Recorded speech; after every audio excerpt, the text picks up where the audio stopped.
Hi friends, welcome back to the my YouTube channel. ಎಲ್ಲರಿಗೂ ವಿಜಯದಶಮಿ ಹಬ್ಬದ ಶುಭಾಶಯಗಳು. ಇವತ್ತು ಬನ್ನಿ ಹಬ್ಬದ ಆಚರಣೆಯನ್ನು ಹೇಗೆಲ್ಲ ಮಾಡ್ತಾರೆ ಮತ್ತು ಅದರ ಮಹತ್ವವನ್ನು ನಮ್ಮ ತಂದೆಯವರು ಹೇಳ್ತಾರೆ. ಕೇಳೋಣ ಬರ್ರಿ. ಹೇಳಪ್ಪ, ಹೆಂಗೆ ಆಚರಣೆ ಮಾಡ್ತೀವಿ ಈ ಹಬ್ಬವನ್ನು, ಅದರ ವಿಶೇಷತೆ ಏನು ಅನ್ನೋದನ್ನು ಹೇಳಿ. ಮಹಾಭಾರತದಲ್ಲಿ ಪಾಂಡವರು ತಮ್ಮ ಆಯುಧಗಳನ್ನು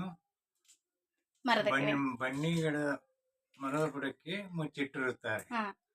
ತಮ್ಮ ವನವಾಸವನ್ನು ಮುಗಿಸಿಕೊಂಡು ಇವತ್ತಿನ ದಿವಸ ಆಯುಧಗಳನ್ನು ಹೊರತೆಗೆದು ಪಾಂಡವರು ಕೌರವರ ವಿರುದ್ಧ ಜಯವನ್ನು ಸಾಧಿಸುತ್ತಾರೆ. ಇವತ್ತಿನ ದಿವಸ ಹಿರಿಯರು ಕಿರಿಯರಿಗೆ ಬನ್ನಿಯನ್ನು ಕೊಟ್ಟು ನಾವು ನೀವು ಬಂಗಾರವಾಗಿ ಇರುಣ ಎಂದು ಹಾರೈಸುತ್ತಾರೆ.